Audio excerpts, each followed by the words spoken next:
I would say to young men who are irritated at women is, if you're irritated at women, as a class of creature, there's something wrong with you, because they're right. You're wrong. They're right to not pick you. If they're not picking you, it's because they're right. Wow. Now, that might I know that's a terrible thing to say, and I know perfectly well, it wasn't like I was particularly successful with girls when I was young. So I know what that rejection is like. I know what that fear is like. I don't know it as well as some men know it, because I wasn't rejected outright. But what you have to understand is that, what do you expect from women? If you got pregnant because you had sex, you'd be pretty damn choosy too. So, clue in a bit. And then, well, don't they find you attractive? Well, maybe you're not. Have you paid attention to how you dress? Do you have a plan? Are you as educated as you could be? Are you a liar? Are you a rabid pornography user? Because maybe that's undermining your motivation to seek out a woman and grow yourself up. It's like, if you're rejected constantly and you're out there really trying, because that's another thing to ask yourself is, well, how many women have you actually asked out? And are you so sure that you're not picking women who will certainly reject you because you're trying to bat out of your league? Because you might be. So, and I'm speaking about this as a clinician too, because I had plenty of men in my practice who were, radically unsuccessful with women. I had one man in particular. He was so afraid of women, he couldn't use the phone. He was too afraid of everyone to use the phone. And he had been bullied like mad, and he had his problems. So I know what this is like, but pornography is a big problem. It's a big problem. It's a real curse, that pornography, in my opinion, because it's an easy out. And so we don't know what the consequences of that are. We're starting to understand some of them. But if you were better, you'd be more successful with women. So you have to have that in your mind. And you cannot be angry at women. It's stupid. Women, it's like women being angry at men. It's a sign of psychological trouble, that. Be a little stronger, dress a little better, speak a little more clearly, aim a little higher, and practice that, and that'll work. Now, I know that that's more difficult for some people than others, because some people bear incredibly difficult developmental burdens, and I'm not saying that this is easy, but I'm saying that it's a useful reaction. What else are you going to do?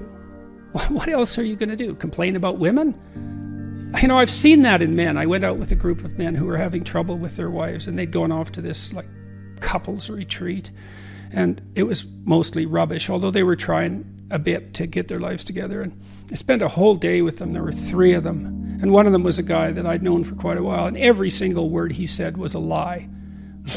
And all these 3 did the whole day was complain about their wives. And I thought, what the hell's wrong with you guys? You picked them.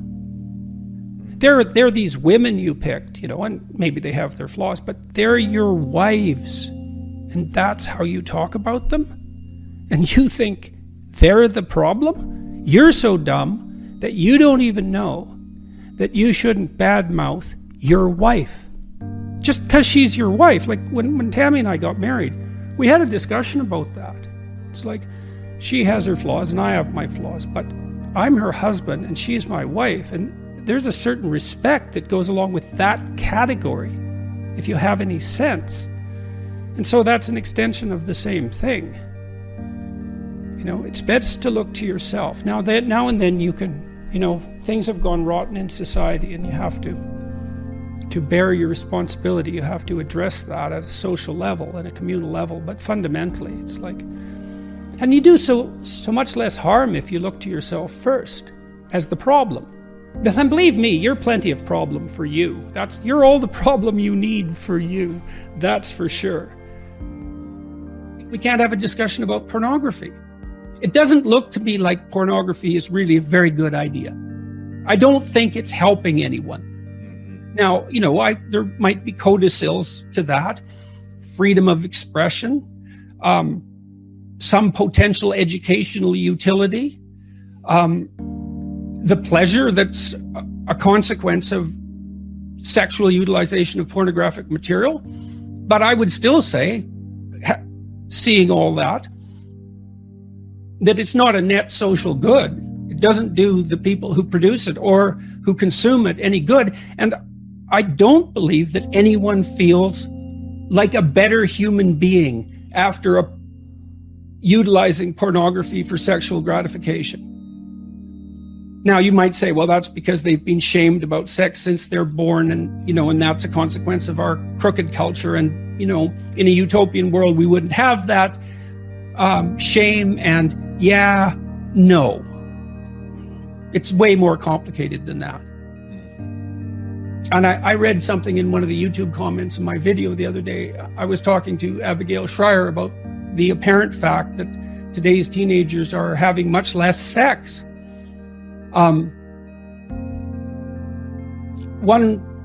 person commented that there's the shame that men feel when sex is a spectator sport rather than a participatory act. And then you think, well, the mere fact that you're watching two other people, one of whom isn't you, having sex instead of having sex, really implies something either about it implies something about your desirability.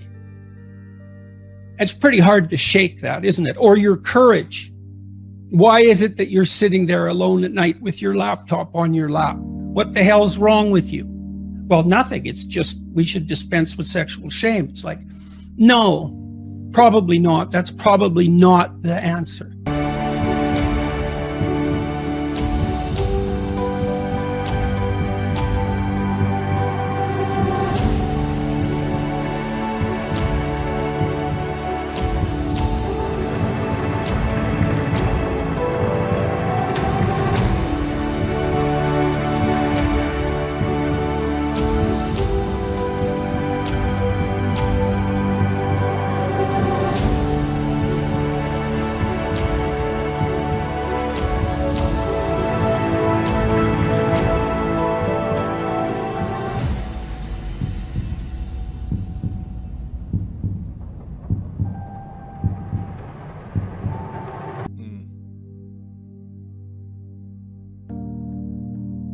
You're a guy, making $50,000 a year or $60,000 a year, and you're doing relatively well, that the women in your cohort who are similar partners to you may not desire you. Instead of wanting a partner making 60, want a partner making 80. So what would you say to those guys? Mostly I'd say that was an excuse.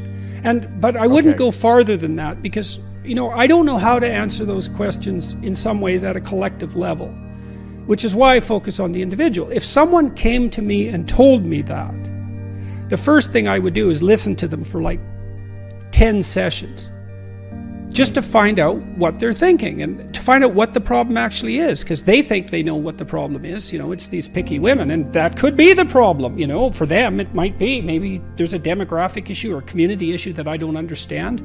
So I wouldn't assume that I knew what the problem was, but those sorts of things, in my experience, have to be solved at a high level of detail, like at high resolution.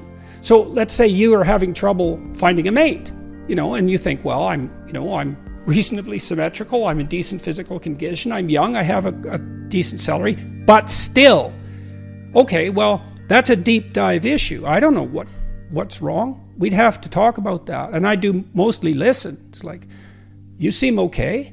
So why don't you have a partner? Well, that's a deep mystery. Like, it's really a deep mystery. It's nothing trivial. There's no simple solution to that. And so, again, that's why I don't really do sociology in some sense, except insofar as I understand the role of the individual in relationship to society.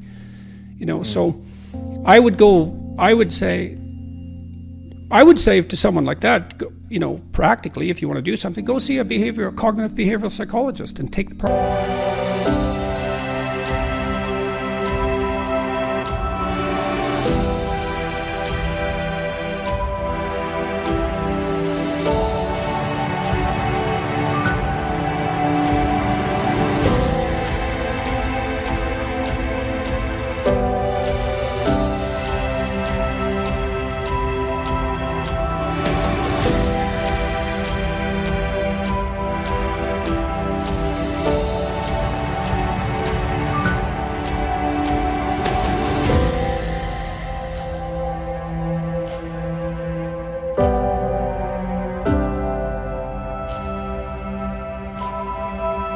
problem apart and strategize.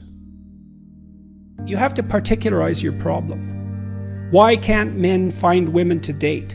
That's not your problem. Your problem is why you can't find the woman you want. Yeah. And you have to assume that's your problem, because otherwise you have to assume that it's the women's problem. And really? They're all wrong and you're right. Really? Lucky you. Maybe you are. You're an undiscovered gem of some sort. Probably not.